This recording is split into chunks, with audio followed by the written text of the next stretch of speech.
Hey everybody, welcome to Inspire Your Success podcast. My name is Michael Leonard, former corporate zombie turned lifestyle entrepreneur. I'm on a mission to inspire millions of people to stop settling for average and create the life that you deserve. Each week, I'll be bringing on world-class experts, entrepreneurs, and high achievers to give you the inspiration to take massive action. I'm confident these successful people will give you the spark to create an epic life and business. Thank you so much for spending time with me today. Here's your episode. Hey everybody, welcome back to Inspire Your Success. As always, thanks again for being here.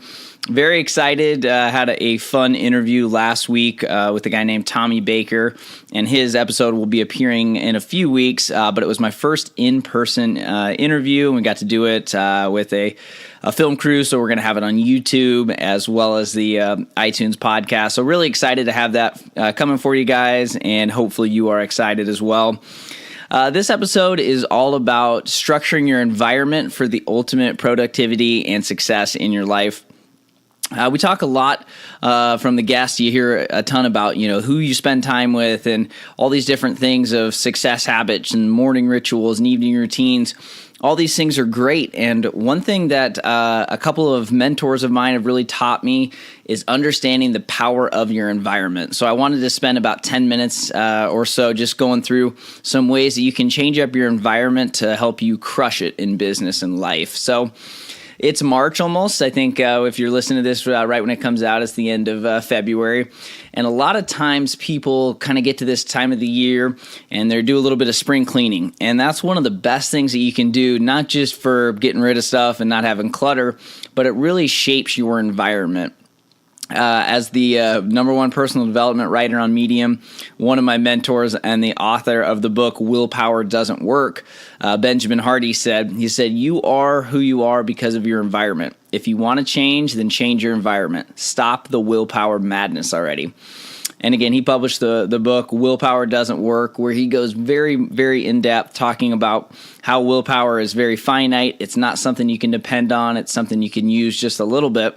But instead, he spends a few chapters in there really talking about how you can structure your environment to create the results that you want in your life. So I want to give you some of the tips that I got from him and the book, so that way you can maybe make some of these things and really, again, try and get some of that instant change that you're looking for.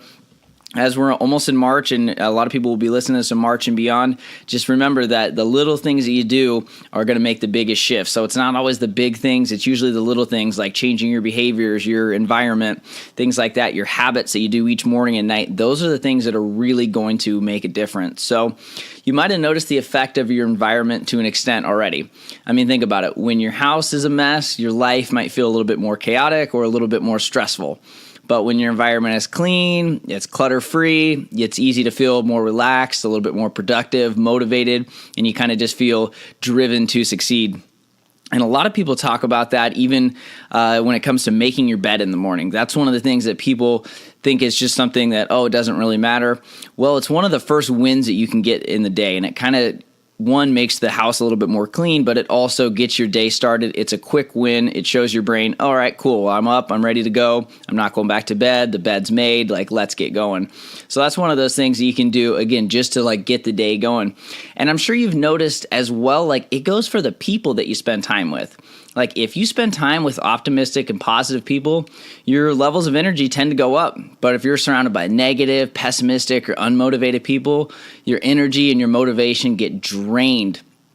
And when that happens, you definitely don't have very much willpower, and it's really easy to fall back into some of those habits that aren't really helping you crush it in life. So your environment has a huge effect on your subconscious mind as well. And again, the signals that you're constantly sending it.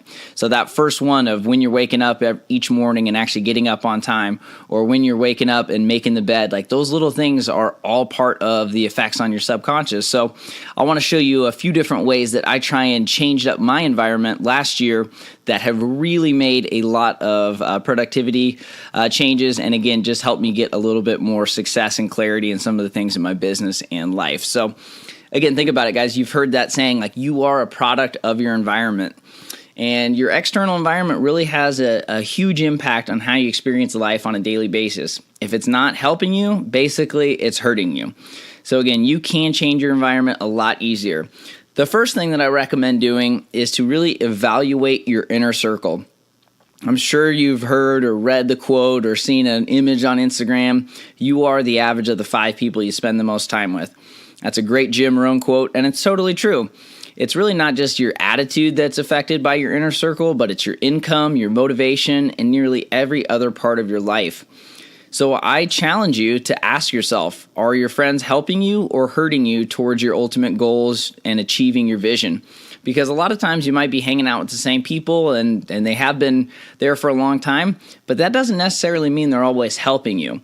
If you spend time with friends that are dragging you down or living a life that you don't want, you have to be willing to change. For me, after college, I realized that I needed to change my inner circle, or I was going to be hanging out with the same people, getting drunk at the same bars, doing the same things over and over again. And it was at that point I realized, wow, I need to change my environment. So I moved from San Diego to Arizona, basically in a 2-week span. I didn't know anyone out here when I moved. I just told myself I need a new environment. I need to have different thoughts, different experiences, different friends. And it ended up working. So again, I'm not saying you need to ditch every friend or move across the state lines like I did or anything like that. But think about your friends that you're hanging out with now.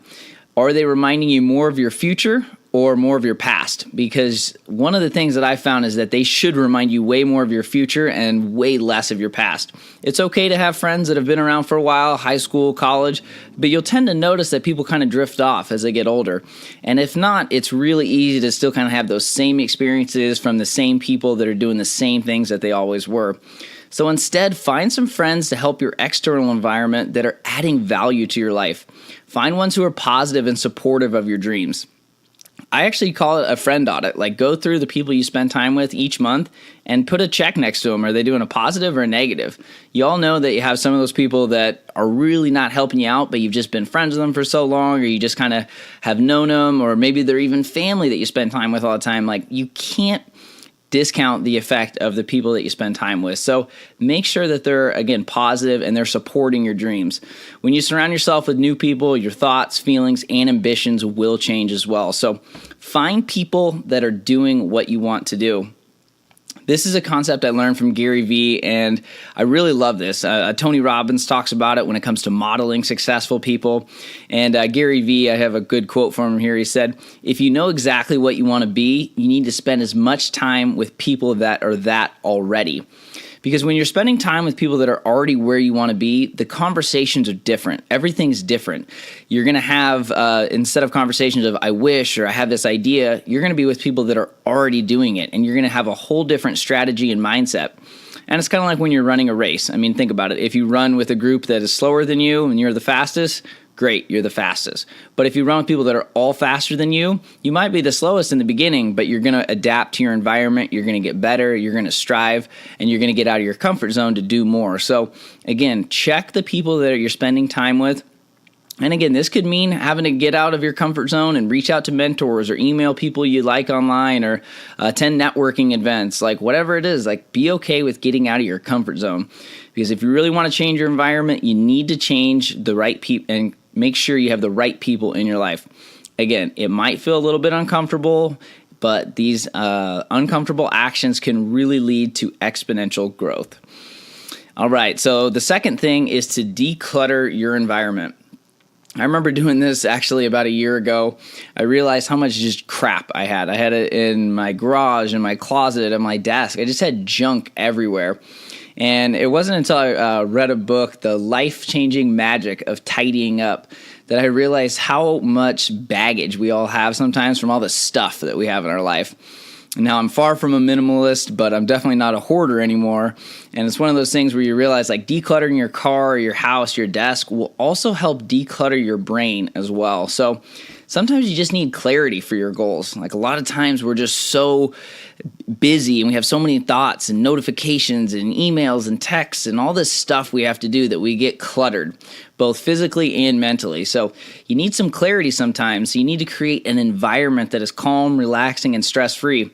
If you find yourself always being flustered, late, missing things at work, other stuff like that that's just kind of getting in the way of your growth and development, the chances are that this messiness is reflected in your environment too. So again, if you want more of anything in your life, you need to make room for it, physically as well as psychologically. So one of the things I learned from Jack Canfield in the book, The Success Principles, was to schedule a completion weekend. He talks about thinking about all the things in your house or your life that are bugging you that you need to do, whether it's getting rid of your inbox that's just like out of control, or you have a couple of pictures that need to be hung, or you have a door that's broken, or you have something that you need to fix, like, or a bunch of laundry. Like, all these little things, they seem minimal. Look, I totally get it. But I've found that, like, once you have that sort of just cleanliness and clarity and have some more space, you can get some new ideas. And some of those new ideas can lead to new thoughts and obviously new behaviors, and hopefully some more income and just a better quality of life. So again, I understand they may seem small and not that important, but psychologically, a lot of the clutter in your life can really be holding you back from success. And another thing that I like to do is kind of the last big thing is to use a vision board. We have, again, an environment that you want to have an environment that's really setting you up for success. So one thing that I've found is to have a vision board to constantly remind me of my goals and what I'm trying to achieve on a daily, weekly, monthly basis. Because it's easy when we get in the rut. We get into those, go to work and we come back, or we go to the gym and we just do the same things over and over again. It's easy to get in those habits, and habits are hard to break. So one of the things that I found is looking at a vision board or having a vision board in my office. I actually have a couple of them now, like a life vision board and like a 1-year vision board, is that they actually help you kind of understand that, okay, this is why I'm working so hard. This is what I'm trying to do with my life. And it's just easy sometimes when we're going, that we kind of forget. We kind of think of, why am I working so hard? Or why am I going to the gym? Like, I don't want to do this stuff. But if you have something that you can see on a daily basis, that's really going to help you keep going even when you don't feel like it. But more importantly, a vision board is very, very effective because it also helps you accomplish more in your life, because it programs a part of your brain that I've talked about before, known as the reticular activation system, which basically is just something that we all use every single day. But when you have a vision board and you're staring at what you want every single day and you're thinking about it and you're visualizing it and you're seeing it happening, you're actually programming your mind to make that happen. Now, it's not that you can create a vision board of a magical house, look at it for a day, and then tomorrow it's there. It's not like the movie The Secret. It's not how that works. You have to still take consistent action to make it happen. But it's one of those things that just programs you to find people, find opportunities, find things in your life to actually help make those dreams come true. So again, it's helpful for your environment because you're always seeing your goals, but it's also helpful for your brain and helping you kind of program yourself for success. Again, I've heard people like Oprah, Jack Canfield, Tony Robbins, all kinds of athletes and CEOs use these. So think about some of your goals and make sure you check out the link I have down below on how to create a vision board to help you achieve the vision in the next 5 to 10 years.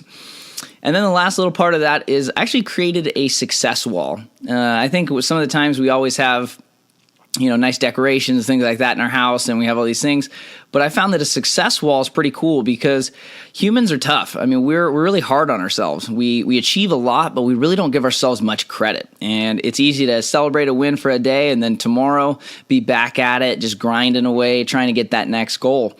But it's really important to not, really forget how much you have achieved in your life. So I actually have a wall where I just have, some of my proudest moments, whether it was meeting certain authors and entrepreneurs I liked, or playing Pebble Beach golf course, having great experiences with my girlfriend, like all these things that I have on there. It's kind of a success wall, like a reminder to myself, even on the bad days, like, all right, well, I'm still working towards my goals. I've already achieved a lot, so I know I can achieve more. And again, it's just one of those visual things that you can do to help you change your environment to hopefully change your life. So again, I know it's nothing earth-shattering here, but it's one of those things that it's just the small shifts can really make the biggest differences. So I challenge you to, when you get home, think about what's holding you back. Is it your car being super dirty and having clutter everywhere in your house? Or is it a closet that looks like it's Monica's from Friends that just has so much stuff in it? Or friends that are really holding you back, but you just have known them for so long, you feel like you have to spend time with them. Like, whatever it is, again, get rid of some of the stuff in your life so you can make room for what you want. So, again, hopefully that was helpful, guys. I have an awesome interview coming up later this week that I know you guys will love, so make sure to take a look at that.